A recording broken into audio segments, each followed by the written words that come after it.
chapter and a member of the Resist US-led war movement. Welcome to our online forum, Voices of Resistance, Stop the Genocide. This event is co-organized by the ILPS and the People's Coalition on Food Sovereignty. As part of our unconditional solidarity with the Palestinian people, this online forum will serve as a platform to highlight the voices of Palestinian resistance movements and grassroots organizations. Situation of the U.S. Zionist occupation and resistance of Palestine by hearing the perspectives of Palestinians themselves.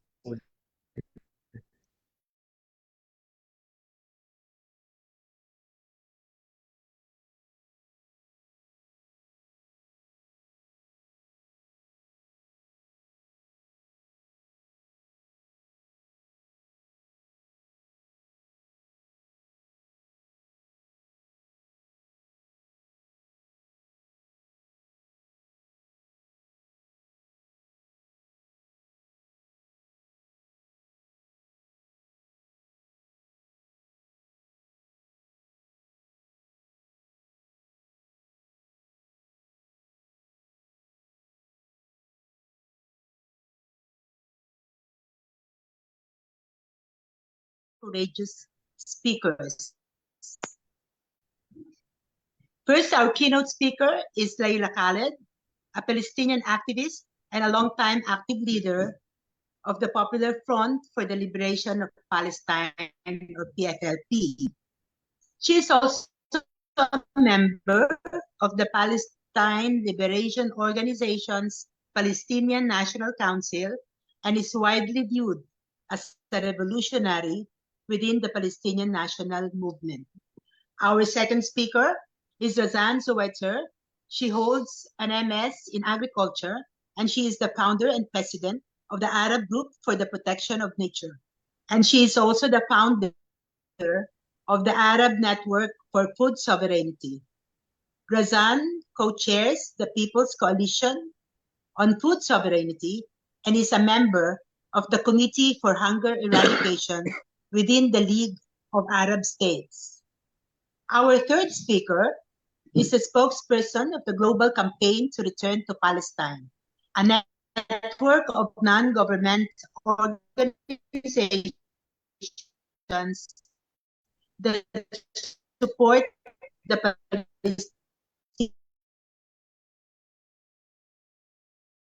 Palestinian cause, both in the Arab region. We have Dr. Abdul Malik Sokaria. Cody? Thank you so much, Lisa. So to start us off, it's my honor to introduce someone whose words and actions have inspired me for years. Please, everyone, welcome Layla Khaled. Thank you very much. This is my honor to talk to you all. Do you hear me? Yes. Yes, we can hear you, Layla. It's in these days. Stop genocide. Who is hearing this? The West government, the imperialists, USA, are they hearing this, or are they seeing what's happening in Gaza? That anyone who has a piece of conscience will be in sad moment and in very bad mood to see that this is happening in the 21st century. But it's happening in Gaza. Let me tell you that our enemies, who are the same enemies that you are fighting, the imperialists, the Zionists, the Israelis, these are the forces that inflict the whole world with their brutal attack against our children in Gaza. They are not only attacking the children, but the family, the parents, the grandparents also. They are attacking every family, even those newborn babies who were in incubators. They cut every source of uh, uh, like electricity or oxygen or so. These children are dying now.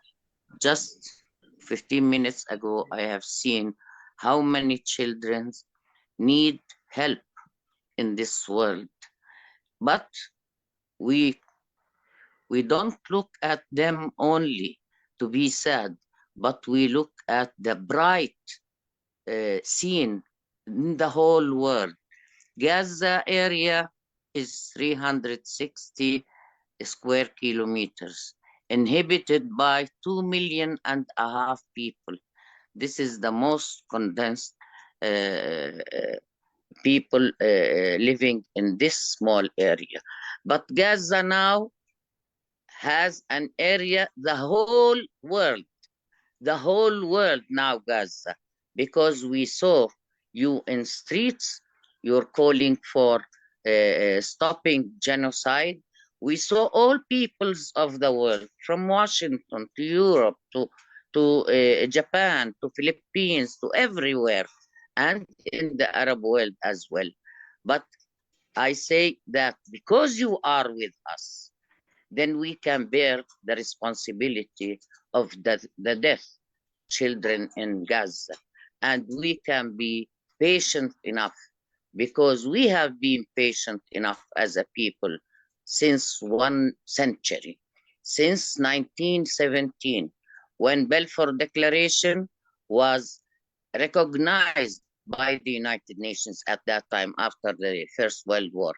Anyhow, I'm not here to speak about history, but to remind in some stops where our people were sometimes making uprisings or holding arms to defend themselves from the Zionist hegemony and the American hegemony. Also, we are looking forward that we can pass this difficult time to a brighter one, because we believe that peoples of the world now are adopting the Palestinian narrative.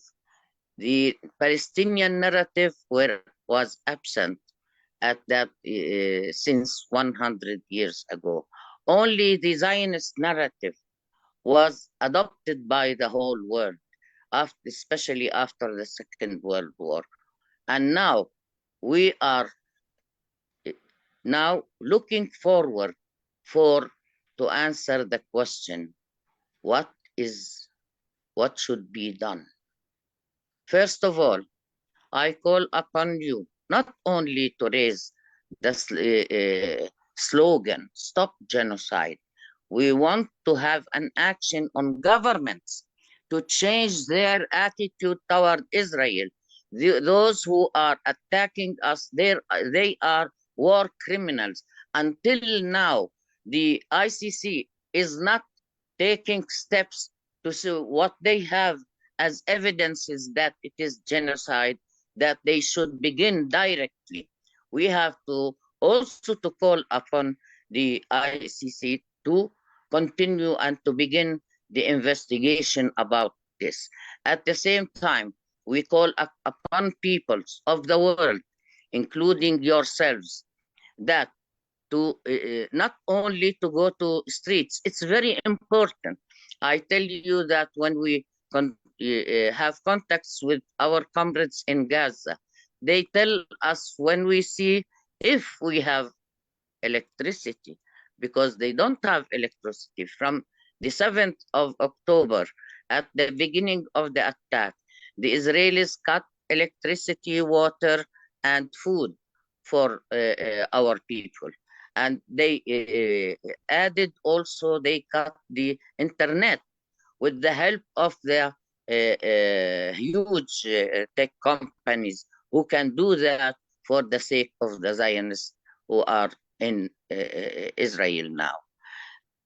You have seen just from the beginning that Israel was shocked with the attack, the first attack. I don't say it's attack, it's self defense. We are a people under occupation, then we have the right to revolt against our occupants. And this is not a new thing to us. It was adopted by the United Nations, item 8 in the Charter. People under oppression or occupation have the right to defend themselves even by armed struggle. We are using our right to attack those occupants who all the time launch war after a war in Gaza, especially in Gaza and in the West Bank. They were launching wars against us in diaspora. They destroyed our camps in Lebanon. That was before 1982 until 1982. And I have to remind you that the Zionist approach to occupy Palestine was by force, by terrorist acts, by massacres. They made many massacres in Palestine in 1948. And this is their way to deal with another people. They came with a lie that the world accepted it or believed in it. They called that a land without people to a people without a land. And they occupied Palestine. They kicked us by force from our home and from our properties in Palestine. Now they are continuing the same way to deal with our people. Now they are asking people to leave Gaza. But I tell you, no one in Gaza now under attack and under fire will accept to leave the land, because this is our land. It's our right to defend it by all means, including armed struggle. So they cannot make us to be afraid of them when they call us terrorists. But let us look at who is terrorist. Who is a terrorist? It's the imperialists, it's the occupants, it's the Zionists, it's all those together. They are the terrorists. They launch wars everywhere, everywhere in the world, and they prevent the people to have their dignity and to have their independence.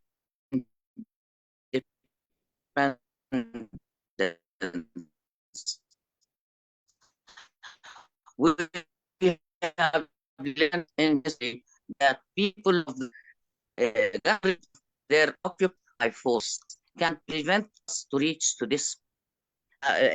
Are seeing what's happening. Millions of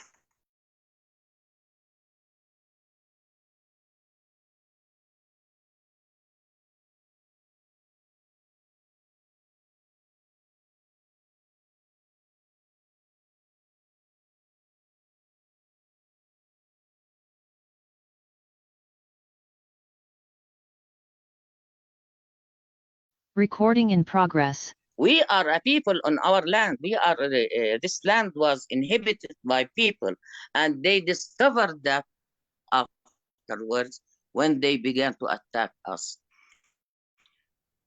Comrades and friends, I'm really in a yani, if I say I'm happy, I will be lying, or the crimes that I have the power and the strength when I see you speaking to us, expressing your solidarity to us. There are many means of solidarity to a people under attack now. And every day we hear more and more martyrs are in Gaza and the wounded. They are attacking the hospitals, which should be according to international human rights law.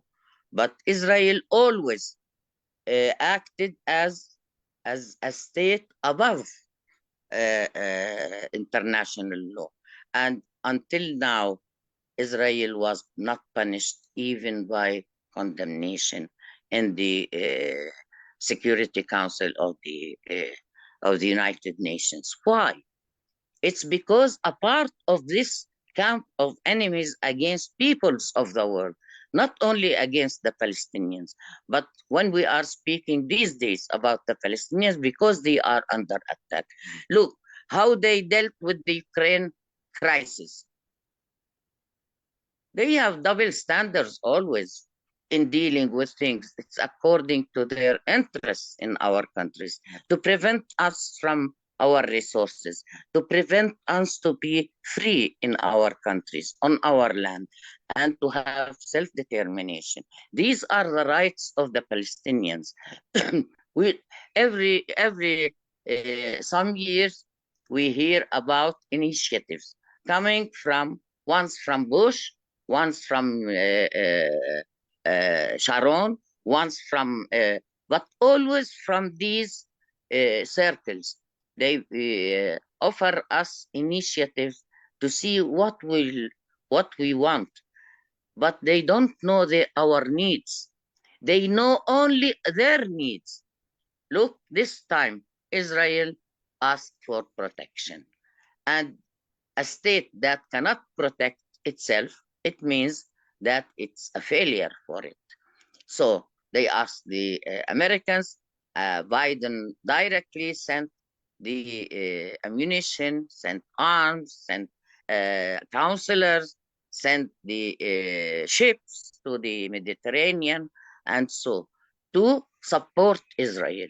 But Israel now is living in a crisis. I tell you that this crisis is from the society itself, from the way they control their state. This is an apartheid state, and we are sure that apartheid should be. We have ended apartheid since 1994, and now again another state adopting apartheid policy to face our people and their people. The Ashkenaz in Israel are ruling the state of Israel, but they deal with the Jews who came from the east. They deal with them as citizens number 2 or 3, because they don't deal with us as citizens. They deal with us as number 10. But we have in our history all the time defending ourselves, defending our humanity, defending our ID, because they don't want to hear that there are people with an ID called Palestinian. But now we have it. We have it even if we don't have the passport, even if so. But I'm sure that you will have many suggestions to help us. And I'm sure also that by the end of this year we will be victorious. It's not because we are defending ourselves, but because you are with us and millions of people are with us, and this will give us more strength to face those war criminals in Tel Aviv. And at the end of the day, people, when they revolt, when they decide to defend their humanity and to achieve dignity for the people, then we will be victorious. I tell you a sentence by the end of my introduction, that if injustice is the system, then the revolution is a duty, and we are doing our duty You are doing your duty because you are facing the same enemies we are facing. Thank you very much. Thank you so much, Layla. You're absolutely right. We have to be relentless in exposing the genocidal war crimes of the Zionists. But like you said, in the end, our enemies are all the same, and a free Palestine is the cause for all of us. Thank you so much. Thanks. As a reminder to everyone here, we have some questions I already see coming in the chat. If you have questions, please put them in the chat, especially for media, and we'll pose them at the end. Now, we'll introduce our second speaker. Please welcome Razan Zwaiter. Thank you very much, Cody. Do you hear me? Yes, loud Yes. and clear. Assalamu alaikum, dear comrades. It's heartwarming to see us all together at this moment. Comrades, after the 7th of October, the world is not the same as it was before. On this pivotal date, imperialism and settler colonialism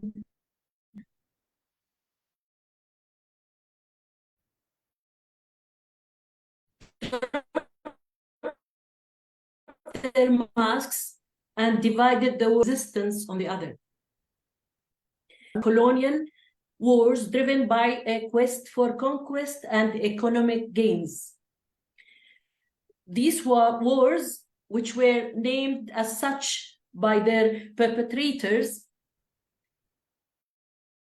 Jews, Christians, and Muslims alike in Palestine, forgetting that Jesus Christ, 700 imperialism on the and motivations that it is currently organized.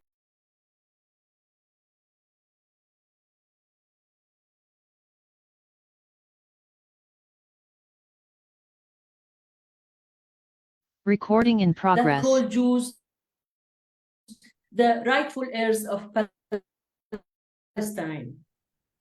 1907, the British Prime Minister, Sir Henry Campbell Bannerman, organized a conference in Belgium, Spain, and Italy. They decided that the Arabs, if united, were a very big threat to European countries, and decided to promote division and separation in the region and to establish a buffer state in Palestine populated by a strong foreign presence that would be hostile to its neighbors and friendly to European countries and their interests. 1916, the French and the British agreed through the Sykes-Picot Agreement to divide the Arab land between themselves. 1917, the Jews were only 6% of the population of Palestine, and they owned only 4% of the land. Came Arthur Balfour, the foreign British minister at that time, and issued a declaration promising them to give them Palestine. In 1922, controlled also at this time by imperialist powers, the League of Nations put Palestine under the British mandate. And this was from 22 to 1948. The British promoted, and their allies of the European countries, promoted waves of European Jewish immigration into our land, trained and armed terrorist Zionist groups, and oppressed through arrests, torture, mass punishment, and execution of all Palestinians who tried to protect their people and their land. Even those who had a single bullet, the British hanged them. Despite the horrific war crimes committed, Palestinians have displayed legendary resilience and resistance all through the 100 years. 1921 was the first uprising in Jaffa, followed in 1929 by the Burak uprising.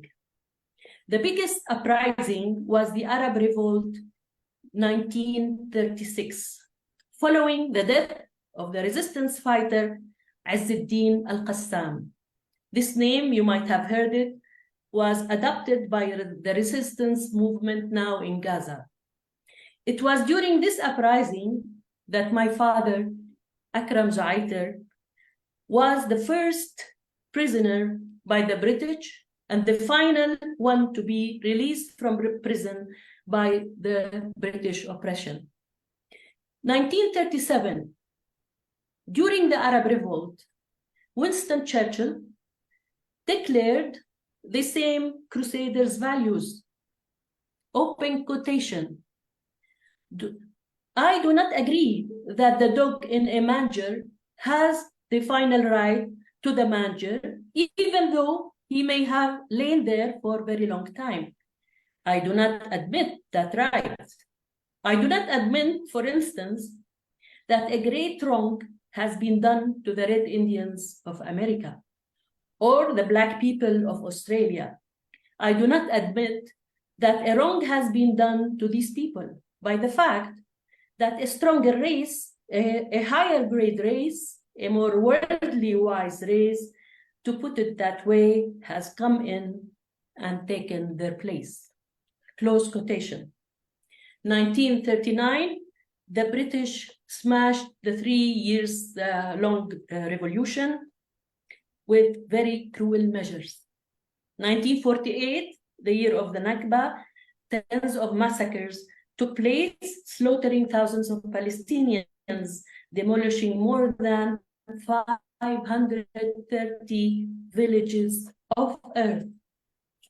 Massacres of Deir Yassin, Qisaria, displacing more than 750,000 people out of Palestine into tents outside Palestine.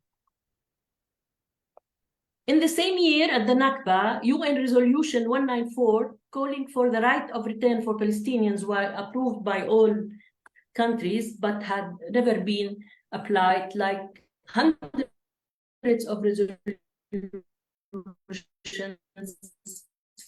for Palestinians. However, the massacres continued. 1956, the Kufr Qasim and Khan Yunis massacres took place. In 1964, by founding the PLO and established one Palestinian, Christians and Jews live as citizens with equal rights and obligations.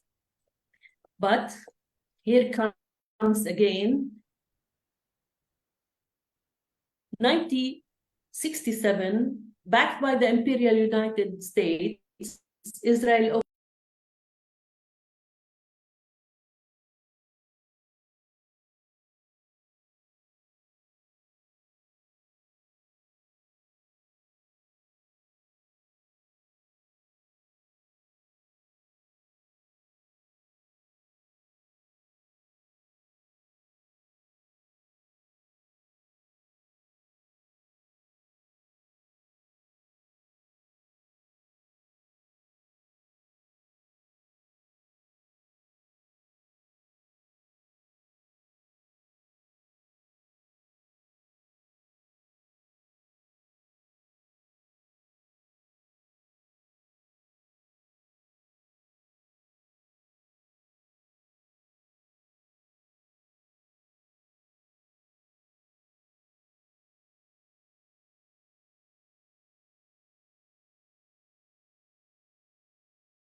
fractions joined in a street war with the occupation, and whenever a leader is assassinated, a new leader is born. The Islamic resistance in Lebanon, who armed, trained, and financed the Palestinian resistance in Gaza, and managed to liberate southern Lebanon in year 2000, and achieved a big wave of victory in 2006, entered the battle on the second day of the war, blessing the battle of Al-Aqsa flood. This resistance forced the enemy to mobilize 1/3 of its army to the south of Lebanon, to the north of Palestine.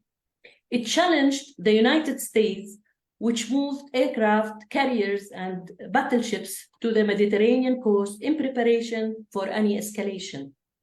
And the resistance stressed that these forces were under its gaze in direct threat, which prompted Washington to send a nuclear submarine in anticipation of resistance operations. In Syria and Iraq, the Pentagon announced that US military personnel in Syria and Iraq were attacked 23 times in 2 weeks.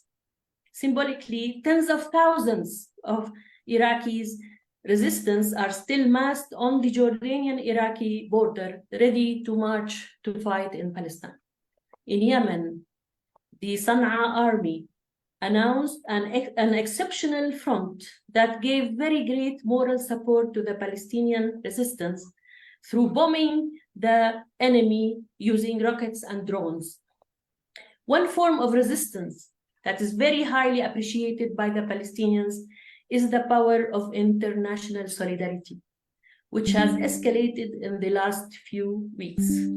The millions of protesters from all over the world exposed the inhumanity of the genocide partners. Also, this resistance, including the power of boycotts, gave hope to the Palestinians that they are not alone. What makes this war unlike any other is the retaliation and deterrence by the resistance caused great losses on the enemy's front. The occupation is grappling with ongoing losses. And despite extensive efforts to impose a media blackout, these losses are becoming increasingly difficult to conceal. An Israeli newspaper has even reported a great crisis, estimating that the economic toll of the war on Gaza could reach 51 billion. Furthermore, morale in Israel is decreasing, with hundreds of thousands of illegal settlers opting to return to their home countries. To conclude, as this region defeated Crusaders countries centuries ago, the resistance all over the world will do the same in Palestine. This is best expressed by Samih Al-Qasim, the resistance poet of Palestine. He addresses the Zionists by saying, "Invade, invade. Every sky above you is hell, and every land beneath you is hell. Invade. Children and elders die among us, yet they do not surrender. Mothers fall upon their slain sons, yet they do not surrender.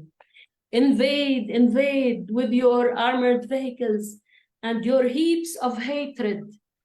Threaten, displace, kill, destroy. You will not break our depths.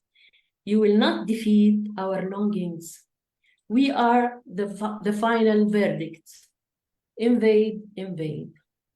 Comrades, I thank you a lot for listening, and I hope we all have now a good answer for those who ask us, do you condemn Hamas? Thank you so much. Thank you, Razan. You gave us so many examples that throughout history, ever since the first moment imperialism reached out to touch Palestine, the people, like you said, have always and continue to be the final verdict. Thank you so much. And now we'll introduce our third and final speaker. Please welcome Abdul Malik Sukaria.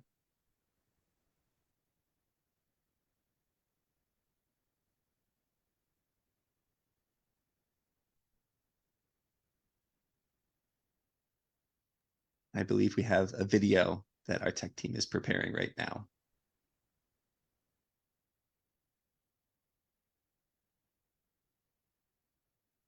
We're just asking briefly one moment as we get the video ready. Thank you to all the questions that are coming in. We have a lot of them. We'll get to as many as we can. Remember that we are prioritizing questions from media so we can help get out the voices of resistance to the media to make sure that the world can hear from the Palestinian people themselves. But please keep asking your questions. We will pose, our team is prioritizing certain questions and we will pose them at the end. And again, oh, here is the video.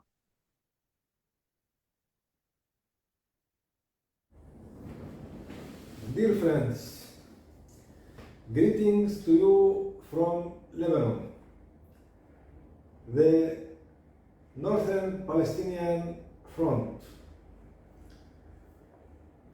All thanks and appreciation to International League of People's Struggle and People's Coalition on Food Sovereignty for organizing this meeting, which expresses the unity of the free people of the world in confronting the forces of evil, imperialism, and colonialism.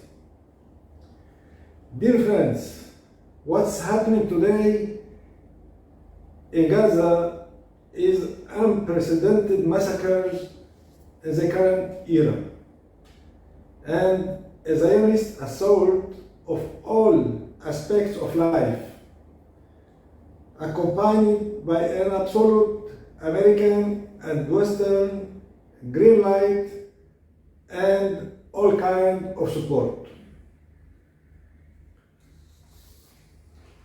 Dear friends, the project of establish the Zionist entity was a means of solving one of Europe's biggest problems by exporting it to other places and turning it into an opportunity and investment as well.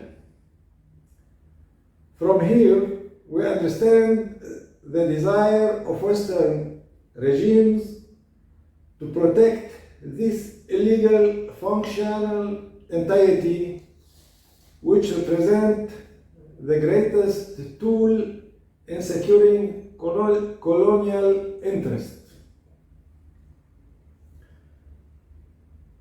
Therefore, we consider Western governments to be actual partners in the massacre taking place on the land of Gaza these days. And they are the ones fighting there, not only with their weapons, equipment, diplomats, and money, but also with their soldiers and officers personally. This imperialist political and military scene is accompanied by a similar scene on the media level in order to support Zionist lies and narratives that distort the image of the honorable struggle of the Palestinian resistance to the point of accusing it of attacking its Palestinian people and targeting hospitals and ambulances, in addition to diminishing the true picture of the Palestinian national struggle.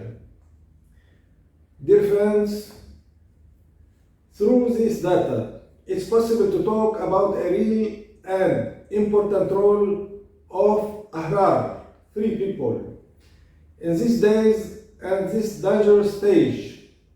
It's a multi-dimensional role that includes stating the following fact and disseminating them to all people. 1. The confrontations that the Palestinian people are waging today in the face of the brutal Zionist army supported globally is a confrontation between an entire people who want to liberate their land and replacement settler colonialism. Two, the Zionist entity represents the head of the global imperialist project, and Palestine is the first tranche of confrontation between all the free people of the world and those seeking justice and peace for oppressed people on the one hand, and the global imperialist power on the other side. And all the free people of the world are concerned with this battle because they are truly and truly involved in it. Three, the people of the world must have their position and loud voice in this confrontation. And all intellectuals and activists must support the important movement witnessed by various countries of the world and work to invest this positive energy to liberate world public opinion, which is the greatest victim of the Zionist imperialist lies, and to transform this popular movement became an impetus for confronting the global imperialist project and supporting revolutionary forces, most notably the Palestinian resistance. Four, informing people about the horror of the crimes committed by the Zionist imperialist alliance against the Palestinian people in all the Palestinian territories, and raising awareness of the importance of supporting the resistance in Gaza and in all the Palestinian territories, West Bank, Jerusalem, and Palestinian in 1948 living in that area. Dear friends, within the framework of this vision, the global campaign to return to Palestine works as a comprehensive coordination framework for civil society.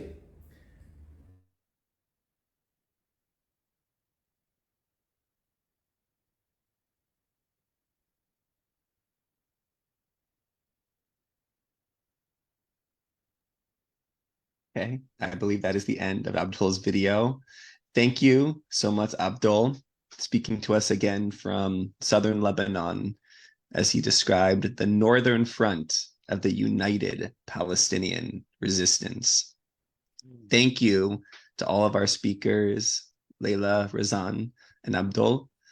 We're now going to go into the open forum part where we will, oh, my apologies, where we will hear your questions and have our speakers answer. But before we do, we want to give a big shout out to all of the people from around the world who are tuning in today. Just from the countries we have registered here, we have people calling in from Afghanistan, Bangladesh, Belgium, Canada, Chile, China, Egypt, France, Germany, Hong Kong, India, Indonesia, Italy, Japan, Jordan, Lebanon, Lithuania, Mexico, Morocco, the Netherlands, New Zealand, Pakistan, Philippines, and the United States. If you didn't hear a country that you're calling in from, put it in the chat. This is truly a global gathering to hear the voices of resistance from Palestine. So now we're going to move on to our open forum. And again, we remind everyone to rename yourselves properly. And if you have any affiliation or organization or media outfit, please indicate it in your Zoom names as well so you can be recognized when you ask your questions. We also do this to prioritize the questions from media.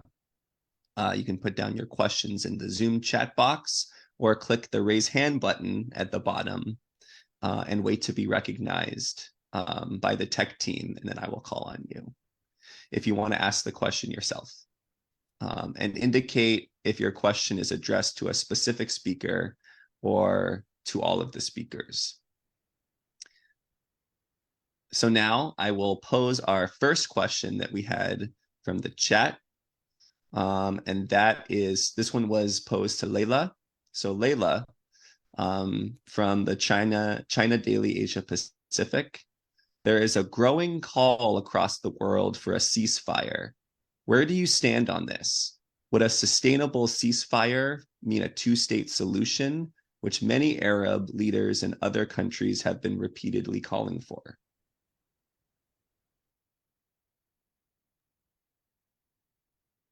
Oh, and Layla, you're muted.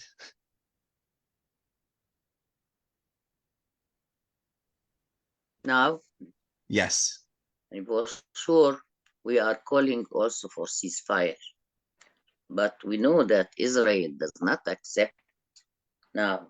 But all peoples of the world are calling for ceasefire because the fire from the imperialists and their allies in our area, like Israel and other Arab countries, Arab governments, they just called for in their summit for ceasefire, whom they are calling. Israel is not listening to them. Why not making an action? First, to boycott Israel on all bases, diplomatic, political, educational, social, boycott to Israel. This is the first thing. They are not doing it. Others are doing it. For the workers to stop helping the products to come through seas and to the harbors to evacuate their products in our Arab countries, but also everywhere. We have an experience that workers in Algeria and in South Africa, no, not in Algeria, in Morocco, they didn't allow the ships to be evacuated from the products of Israel. This is one side of the duties. And also we are calling for unions to do their work, how to help the Palestinians and how to expose the brutality and the fascist face of Israel. This is Israel. If it's only, don't forget, it's not against Palestinians also. It's against humanity by all its policies that are experienced on our land, but they are against all peoples of the world. So we need to have a program for that. Universities can do their work. They cut ties with the Israeli universities. It will help a lot. Workers everywhere at harbors, at airports, not to allow the products of Israel to come to their countries. This is also another way of boycotting. But the main thing is to put sanctions on Israel. Until what time Israel is dealt with as a state above international law? They are violating every international law, every human law. The human rights of peoples are always violated by them. Why not having sanctions? So we go back to the governments. Pressure your governments. This is a time to pressure your governments and to link the atrocities of those governments against their people with the atrocities of what is happening in Palestine. Then the struggle will be globalized. I call upon you that it's also the imperialists wanted to globalize the whole world. On the other side, we call upon peoples of the world and upon the progressive forces in every country and the democratic forces in every country to globalize our struggle. We have to globalize our struggle, and we have steps for that. ILPS is one of the institutions that was established to connect all the struggles of the world by experiences that we can have in every country. And I think that this will help a lot also to face those war criminals in Tel Aviv and in the United States in the White House. Thank you so much, Leila. We have another question directed for you, Leila. What is the role of Hamas in the Palestinian people's struggle for liberation? How do we respond to those who qualify their solidarity with a condemnation of Hamas? And you're muted again, Leila. Hamas is a part and a component of our society, whether inside Palestine or outside Palestine. And it has its own ideology. But in the stage of liberation movements, we don't look upon ideologies. We look about how to liberate Palestine. And Hamas is a part of those who are holding arms to defend their people. So whatever they say about Hamas, they cannot control our minds, how we think about the components of the society. Look, in Vietnam, it's a good example. The nuns used to burn themselves against American invasion. But the communists looked upon that we have to have a front, a national front, and they did it. From the one who uses his body just to burn it to the communist one who is fighting. And between them, there were 50 parties in Vietnam. They were in a strong front for liberation of Vietnam. And they succeeded in spite of all the atrocities they faced and the sufferings that the Vietnamese were inflicted by those atrocities. Anyhow, in Algiers also, there were religious people and leftist people. And in between, there are the nationals also. They had the front and built and based on a program of resistance. And all of that ended up with the independence and the victorious revolution in Algiers. In South Africa, for 360 years, they were under apartheid regime from the British, from the Dutch, and from, I don't remember now, they were always colonized by all these. How did they liberate themselves when they were united? Now, we are all united to face the attack against our people. We are always united, although some differences, but these differences are below the main contradiction. The main contradiction to us is occupation and the imperialists who support them. So this front has been done and has been established before 1967. It was PLO, and PLO contained all the factions, all the parties on the Palestinian level. But what happened after the second and first Intifada, which marked history to our people in resistance. Everyone was calling Intifada in its language as Intifada, and which meant the resistance of a people, an unarmed people facing the arsenal of Israel. Then the leadership of PLO went to another line. They went to negotiations.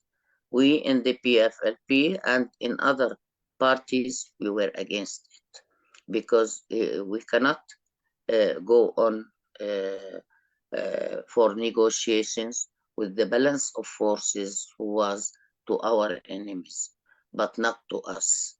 On the global, on the international level, on the Arab level, it was not the way to end an intifada that all the components of the people inside Palestine, outside Palestine were involved in. Now, we have Oslo Accords signed by the leadership of Yasser Arafat, the PLO leadership. This brought us a catastrophe. It wasn't because we want to liberate our land. To liberate a land and to liberate a people, it means that we have to go for a long way to reach that goal and to use all tools that we can have it, including solidarity of people around the world. So now we are united in the front. And this means that we have supported the resistance and we are part of it, not only supporting it, but also we are part of this resistance. Now, while we are talking to you, it's a part of resistance. Talking to you and you are listening to us and you want to do something for us to express your solidarity and to extend your solidarity in many ways to our people.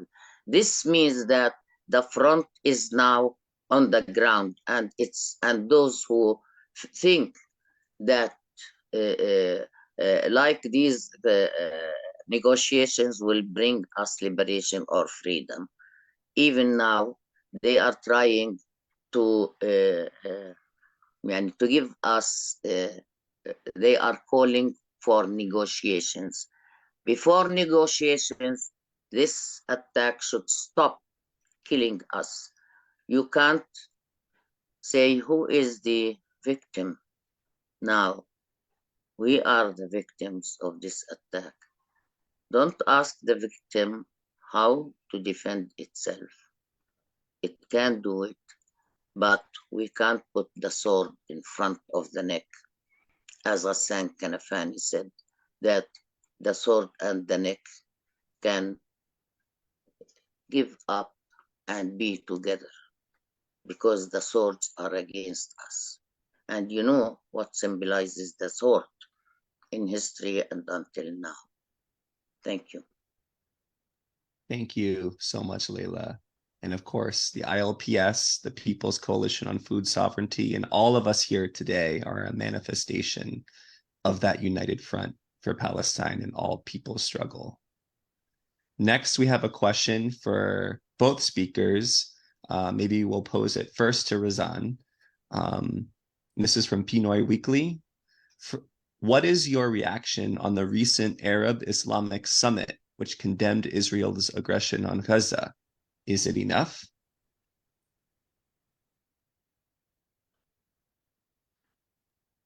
And Razan, you're muted.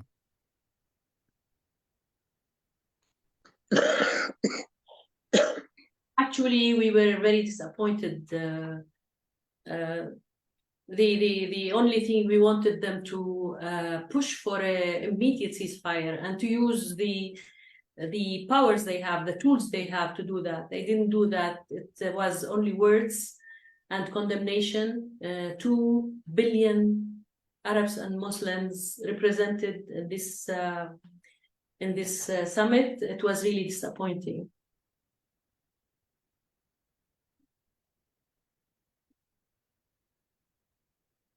Thank you, Razan. And Leila, do you also have a response?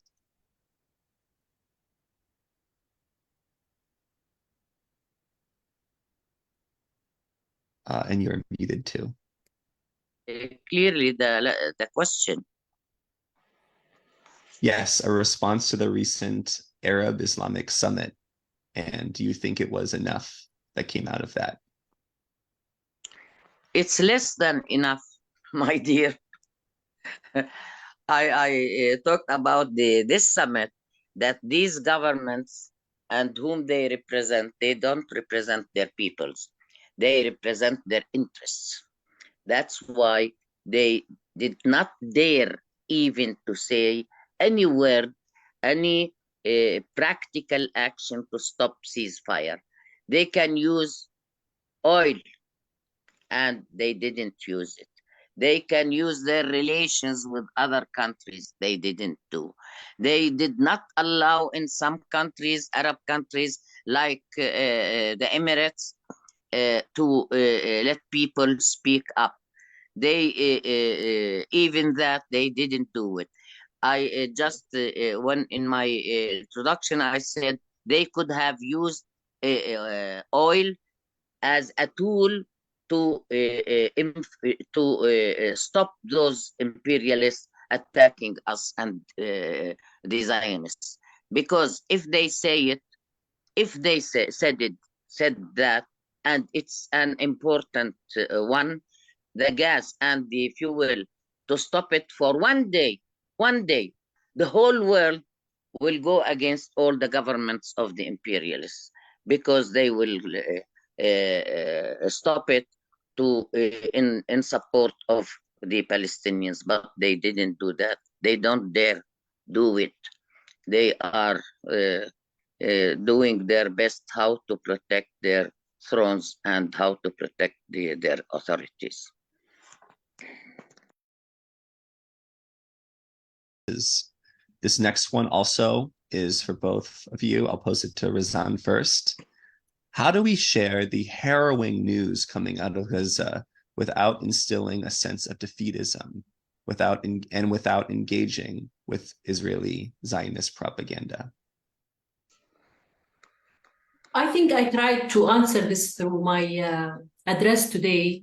We should always raise awareness of the root causes of this problem and link it with the heroic resistance that's taking place. I know it's very saddening and it's moral killing what's happening, but at the same time, there is this heroic resistance and the resilience. It is it's unprecedented. Like I told you, 100 years of massacres, and still they are resisting, and still they are not surrendering. So I think we can always link these horrific scenes with scenes of pride and dignity and resistance, and hope that the world will wake up and will stop this genocide.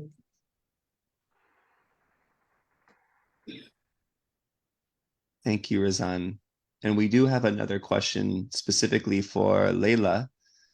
What are the immediate and long-term calls or demands of the PFLP in the course of the Palestinian struggle for national liberation? We have a program, a political program, and the goal is to liberate Palestine, but to establish on that land, on Palestine, a system that is democratic for all who exist on that land. But the main step, the return of the Palestinian refugees to Palestine. And there we can, with the Israelis who want to still exist on that land, that we are equal in duties and rights. If not, those who came from outside and we were kicked outside of Palestine, we have the right to return. And there is a resolution Razan spoke about it in the United Nations. It wasn't implemented until now, since 75 years, and still we are calling to implement the International Resolution 194 that calls Israel to accept the Palestinians to go back to their homelands and to their properties. Until now, it is not implemented. Okay, then how to solve this paradox? How can we solve it? First, that Palestinians should have the right to return there. I'm from Haifa. I'm not allowed to go Haifa. And there are 12 million Palestinians outside Palestine are not allowed to go to their villages and to their. This is a very, the violation that Israel is always doing against all international laws dealing with the rights of people. Now, if they accept that, we can go together and discuss every bit of what will happen afterwards. We are saying that this project, that this goal that we are calling for, it's a democratic one, it's a human one. Those who do not want to accept us as owners of the land before them, that they go back to the countries that they came from. Every Israeli has two nationalities. They have a European one, where they came from, or from the other countries, and they have the Israeli one.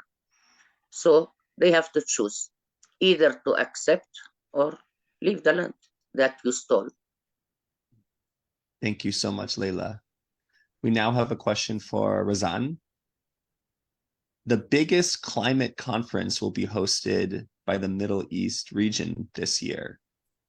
What is your message to world leaders, sustainability, and environmental advocates as the world prepares for this annual gathering, especially since agriculture, food, and water are expected to feature prominently? Well, to start with, I think these platforms we do not trust. We feel they are controlled by the imperialist powers and with the big corporates. So to start with, I don't have any hope in them listening to us. Especially, it is going to be held in Emirates, and Emirates there's a difficult stage for free opinions. That's why we are boycotting this year this platform. I think if we'll try to talk to them, we will tell them that the root causes of climate change lies in their hands, in their destruction of the environment, in the militarism. For example, in Palestine, the uprooting of millions of trees. It increases the climate change problem. It is in the whole forests of the world. So even how they call for to face this climate change by mitigation and adaptation, they never speak about compensation, compensating the South of the horrific impact of their development, what so-called development, on the resources of the world, especially on the abuse of their power. And only if they stop militarism and if supporting, wars, and even in our region, they will be helping in the climate change problem. So there's a hypocrisy, there is imperialism even there. I can just tell them that the people will never forgive them, and we will always resist.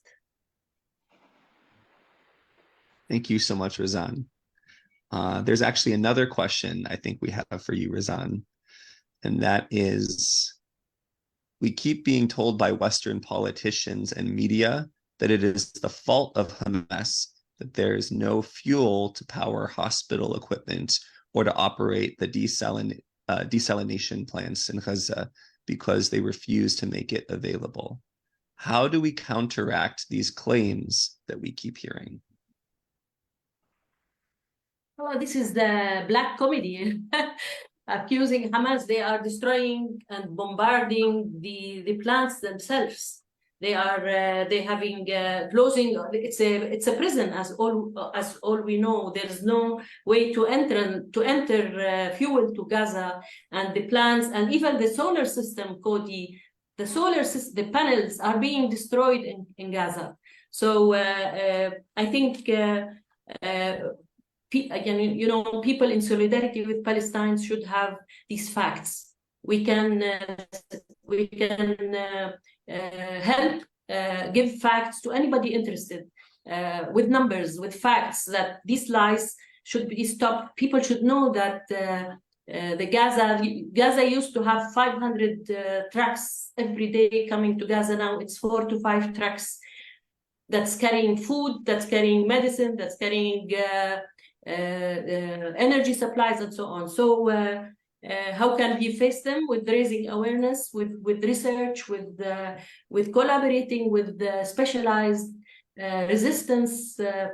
Resistance has many faces. It's not only armed resistance is very important. It's our right, but also we can resist through facts, through raising awareness, through helping the media to have alternative media channels with financing. We have to agree that every person, everyone, especially in this group, I'm very proud to have around 250 people with us. Every person in this group can be a resistant fighter through so many endless means. Here, for this question, just give facts, help us convey the truth to the people. Thank you so much, Razan. Of course, it is all of our duty to push to make the truth heard. That is why we're here today. Thank you so much. Another question. Let me just pull this up. Sorry. Okay. I guess we'll pose this to Layla first. As allies, are there strategies after a ceasefire that we should all power through for complete land back, complete return of the land? How do we advocate against a land invasion while our countries don't listen to us? To begin with, what ended Razan, ended her answer, that we have to raise awareness. But I tell you, after ceasefire, we have to bring with us to Gaza, like what happened many years, that people come by ships to break the siege against Gaza. And when we say we want to come to visit Gaza, we don't want to see an Israeli on the borders. We have to go free, like when we go from one country to another. And there we have to have a big campaign to help the people restart their life. Can you imagine what a child that has been was saved from the rubbles of the house that was bombarded and lost all his family? How could he live? I don't know really. It's a big trauma for the whole people, but for the children whom I adore, they have nothing to do except to accept what's happening. Although they always ask the question, why?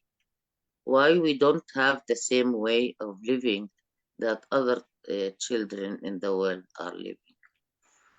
I tell you an incident when in Fukushima in Japan had the tsunami and what happened there. The children of Gaza took balloons and stood by the shore of the sea to send it to the children of Fukushima who lost their land. Our children are educated to speak to the whole world and to say, we are like you. We love others. We love other people who express their solidarity with us so for many years. So it's a responsibility to educate the children that after all, they have this trauma, of course, and sadness and grief. They lost their parents. They lost everything. So we have to prepare for them, not a surprise, small surprise. We have to carry the water for them. We have to carry the medicine, the clothes, the covers, and the winter is on the doors now. We have to bring them what makes life less brutal for them in their minds and in their hearts.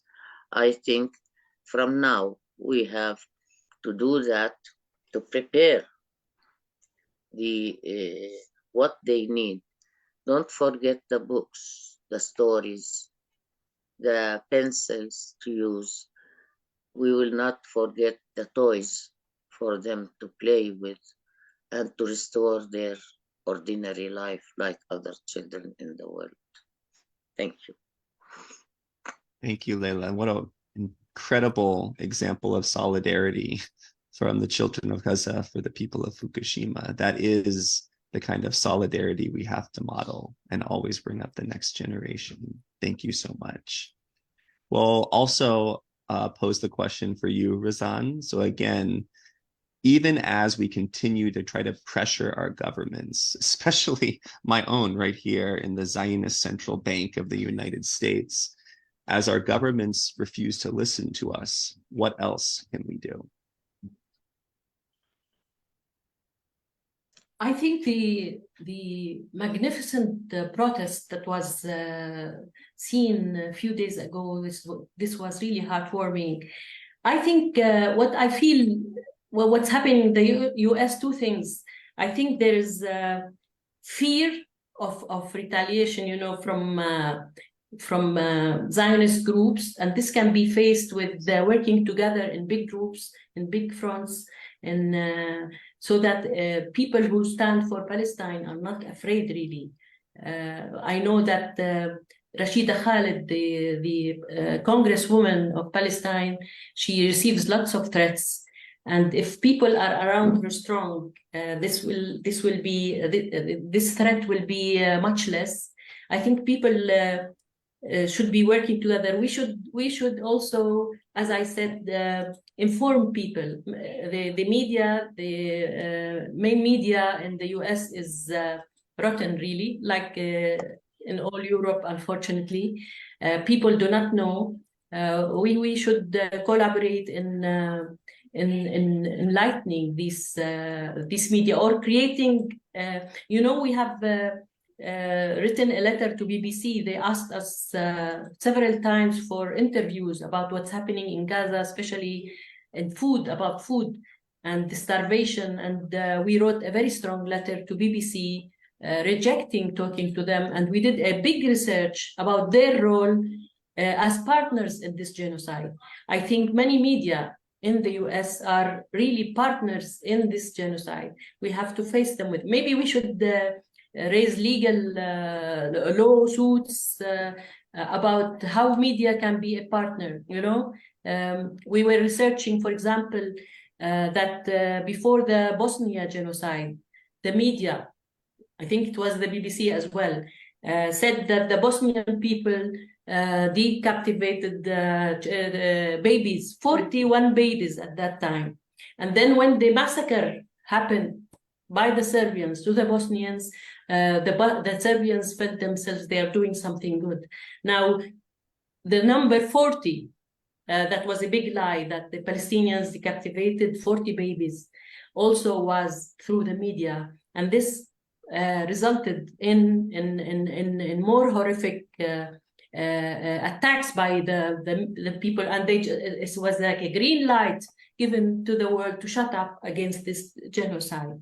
So, and then the BBC also and other US media, maybe the CNN and others, were talking about Hamas being in hospitals. And this gave also a green light for genocide.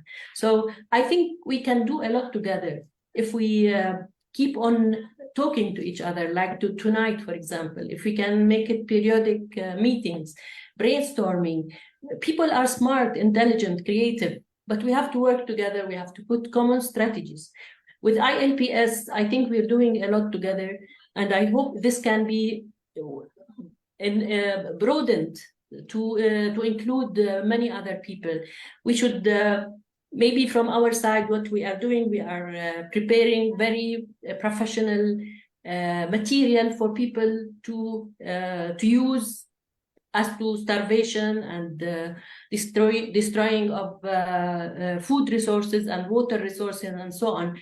And we're getting lots of reactions that people did not know.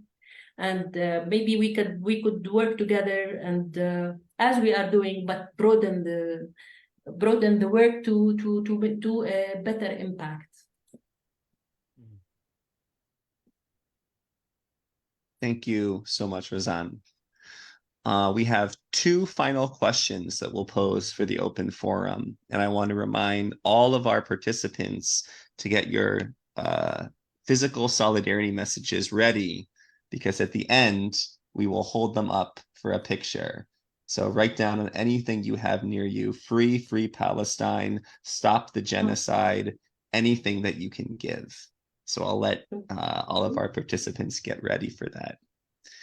Our second to last question is posed to Leila. Thank you, ILPS. For Leila, this question is concerning a hesitancy being detected from Arab communities in the West and in Muslim communities, as well as in supporting the resistance. Is it the correct approach to be silent about the resistance and to drag one's feet in its support and just point out the genocidal aspects and death? Or should the diasporas in the West take a stronger stance in being vocal about supporting the resistance, including Hamas, since it is the target of propaganda?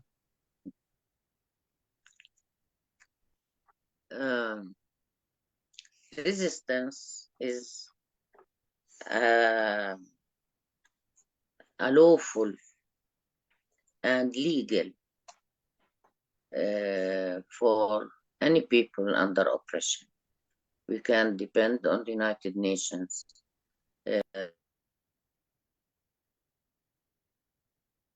Leila, looks like you are muted.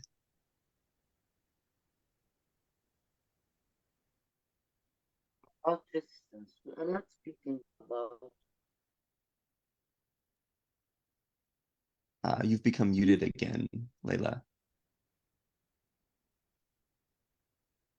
Sorry, Leila, you're still muted for us. Of the Palestinians by all means, because we have tried, or our people did not only hold arms, but also made an intifada. It was a peaceful means. Boycott is a peaceful means also. So we can speak about resistance as a right for the people.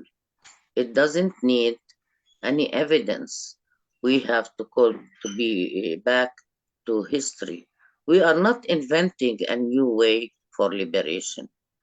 All people in this world reach to their freedom by a revolution, not by a gift from others, from the enemies. No, it is always like that. So we have to remind also and the people in our countries that you have to remember this history. And this history is full of evidences that resistance is a right. This is a human right. It's not only a right, just we say it this way. We are not afraid from saying the truth. It is a true thing.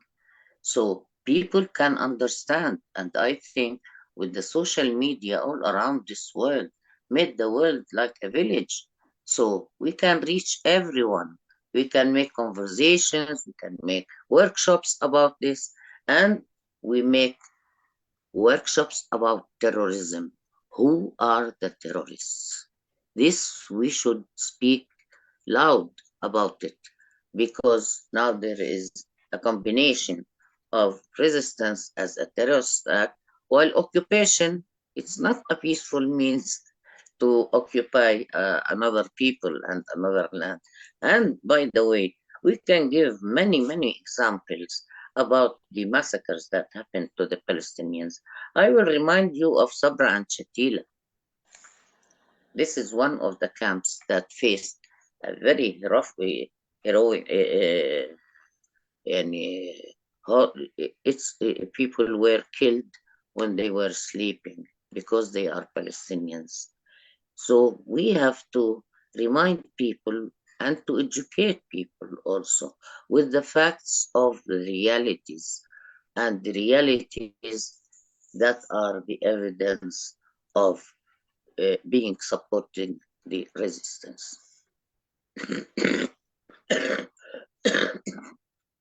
Thank you, Leila. We have our final question here, and we'll pose it to both of you. Maybe first to Leila, since I believe you began to answer this in your earlier remarks. At this moment, how is the PLO, the Palestine Liberation Organization, as a national front leading the liberation movement in Palestine so far?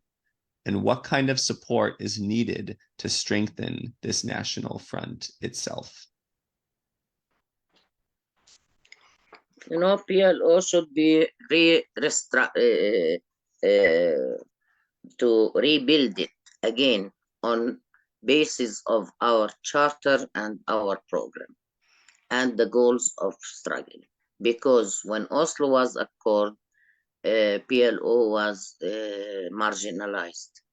Now we are trying our best to reach to a unity and PLO in PLO, and to rebuild it on new values and new vision for how to liberate our land. This is the role of the Palestinians, whether parties or civil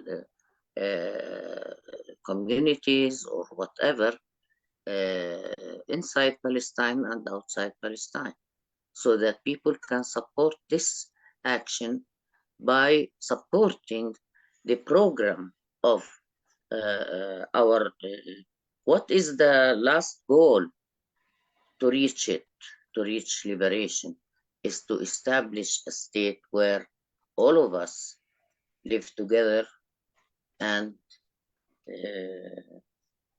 on democratic basis and human basis, protecting our humanity all together. Without that, this war will be always continuing from generation to generation. I think it's hard to think that the Israelis will give up the Zionist ideology. If they quit it, they will be human beings who deserve to live with us in Palestine. Thank you so much, Leila. And Razan will pose the same question to you. Yes, I have to be really honest and say the first thing we should do is us Palestinians. We should unite. Our divisions has really weakened us as resistance movements and as a cause. We have to unite. The other thing is we have to lose hope, all of us in the world, of the possibility of peace with the Zionists, because their existence is against our existence. There's no possibility. We have tried all means. You know, after Oslo, we lost most of our land in the West Bank. 400 times the settlements increased. So we have to lose. There's no possibility but to win and to come back all to Palestine. Somebody addressed a question about the two-state solution. There's no possibility of a two-state solution. The settlements has taken, the West Bank was a small piece of Palestine. Yet in the West Bank, the settlements has taken most of the West Bank. So there's no possibility of having two-state solution. Where should you put the Palestinians? There is only maybe 3 or 4% left where the Palestinians can have their state now. So to lose hope in any peace, there should be either justice, UN resolutions to be followed, and we should unite as Palestinians. And the third, which in my opinion is very, very important, and it has led to the freedom of South Africa, is to institutionalize our comradeship and our networking and our struggle together with the international people. This is of utmost importance to carry our voices through them, to our facts, our stories. We are humans, we are not numbers. We cannot reach the world without the help of the international solidarity. So these 3 points, I think they are what I can see best to be done. Thank you. Thank you, Razan. And thank you both, Leila and Razan, so much. And to all of our audience and media for asking your questions. We're coming now to the end of this very significant, very incredible webinar. Before we finish up, I would like to call up our chairperson of the International League of People's Struggle, Len Cooper, for give us some final remarks. So the floor is yours, Len. Thank you very, very much, Cody.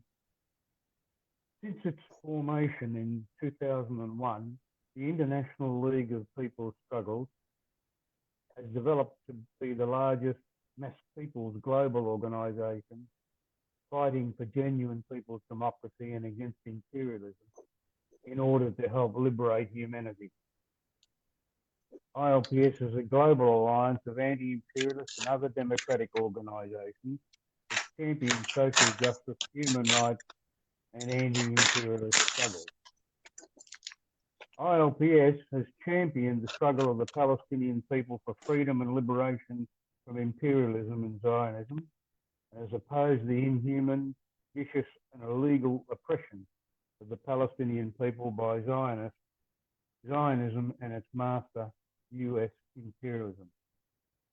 We have heard tonight from inspiring speakers, Razan, Leila, and Abdul, who have brilliantly summed up the Palestinian people's struggles and the new heights reached in the Palestinian struggle for liberation.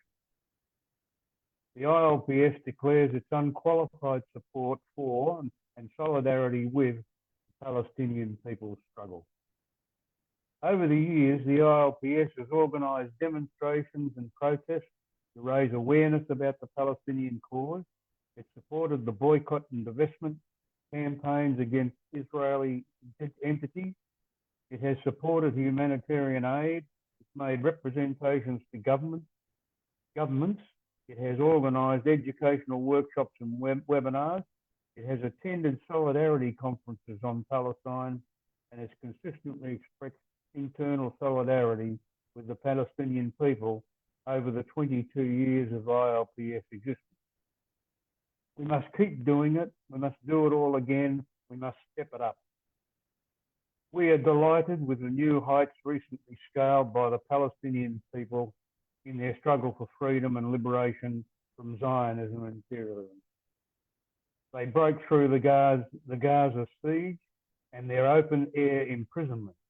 They broke through, as they should, provoked by decades of ethnic cleansing, genocide, displacement from home and country, kidnapping, murder and daily aggression by the Zionist apartheid regime. Now the Zionist apartheid regime and its backers in the USA have dispatched the Carrier Strike Group, a guided missile cruiser and 4 guided missile destroyers to the Eastern Mediterranean. Israel has amassed 100,000 troops at the border. It's called up 300,000 reservists and are bombing the daylights out of Gaza and other places in order to try to prevent the freedom and liberation of the Palestinian people. They are killing thousands of unarmed men, women and children, and they've made it clear they don't care. The Zionist state is clearly committing genocide as we speak. Only a more united and stiffer resistance by the Palestinians with the solidarity of the world's people can stop this new wave of imperialist and Zionist aggression. Indeed, the Zionist government may have declared war on October the 7th, but the previous 75 years of occupation and ethnic cleansing policies since the Nakba have been a never-ending war against the Palestinian people. What we see now is merely a heightened general offensive by Zionism within Palestine itself, with continuing aggression against neighbouring rival countries. The Zionists have openly declared war this time, but that's only because of the Palestinian resistance decision to unite in struggle, take up arms against the US-backed occupation state and its state-of-the-art military. For over 75 years, the Palestinian people have used every option they've had against the occupation of their land to no avail. The international governance system, the imperialist system, has allowed the occupation to become normalised with no end in sight. The people have chosen to take the courageous path of united coordination in armed resistance, bravely tearing up the Zionist-imposed border fence of Gaza and launching coordinated strikes in air, land and sea that inspired people's movements the world over to see a united people catching the military might of an imperialist satellite state off guard. The Palestinian resistance is the beacon to our resistance. By this, we mean that this strike against a stooge of imperialism is a move that weakens US imperialism as a whole. The global imperialist system is entering into a new stage of multipolar turmoil, from the US-NATO proxy war in Ukraine, to the build-up to war in Asia-Pacific, to the upsurge of people's movements for national self-determination in Latin America and Africa, and of the continued advance of armed resistance movements in the Philippines, India, Kurdistan, West Papua, and of course, Palestine. The Palestine resistance gives inspiration to all people struggling in this context for national and social liberation, and therefore we must support their resistance because it's our resistance. Now is the time to unite. We also condemn the attacks on Palestinian and Palestine solidarity organisations around the world. We're witnessing an unprecedented outlawing of democratic organisations and bans on free speech when it comes to the Palestinian cause, while pro-Zionist slogans are given full support, especially within the so-called democratic liberal states of North America and Europe. Now is the time to defend people's struggle and the rights in all of its forms. The ILPS therefore calls on all ILPS member organisations, networks, friends, supporters, and the international community to organise and help organise mobilisations and mass action in solidarity with the just cause of the Palestinian people. Our members must take action in front of Israeli, US and European embassies to condemn the genocide and the attack on free speech. We must step up our solidarity for Palestinian freedom and liberation and call on our own government across the globe to demand an end to the blockade and the genocide and an end to the military aid for the Zionist state. We must organise and support ongoing actions in support of Palestinian resistance. The Palestinian people have an absolute right to resist. Resistance is not terrorism. Israel and imperialism are the real terrorists. Long live international solidarity. From the river to the sea, Palestine will be free. Thank you. Thank you so much, Len. From the river to the sea, Palestine will be free.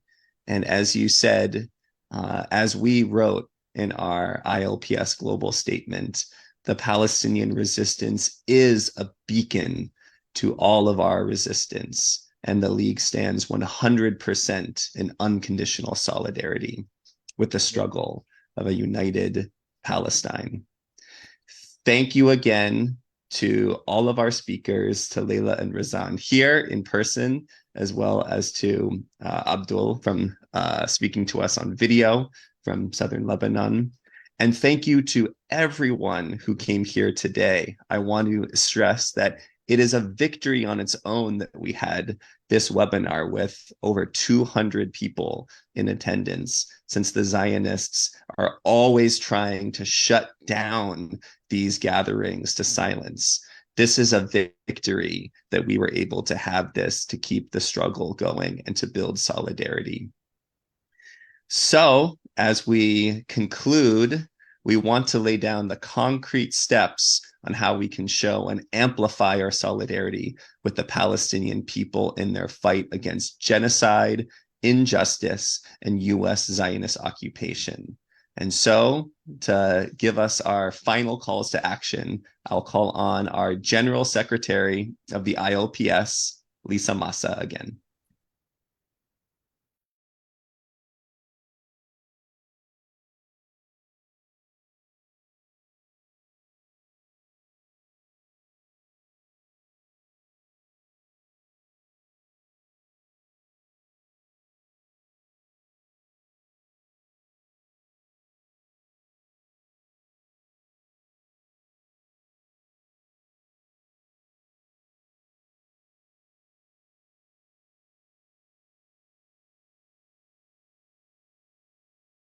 Palestinian people against US-backed Zionist occupation. At this point, we want to share with you some of the actions that you and your organizations can do to support the struggle.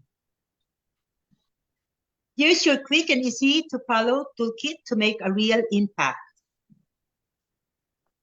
1, take to the streets. Organize and join actions at Israeli and US Embassy and other institutions demanding accountability for the ongoing genocide. Join the boycott, divest, and sanction campaign against Israel.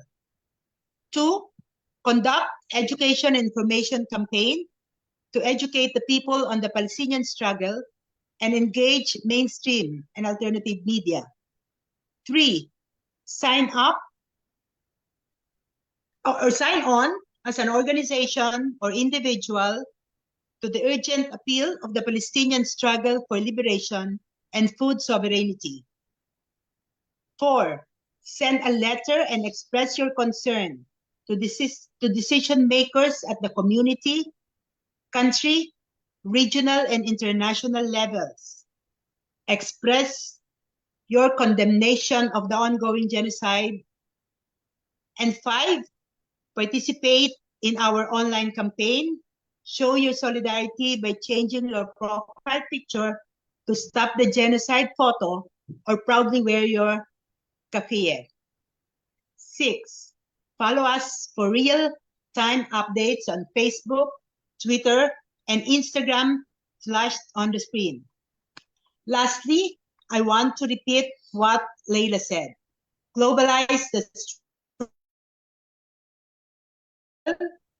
and the ILPS views, as what our chair said, that the Palestinian struggle is the beacon of resistance against Zionism and US imperialism.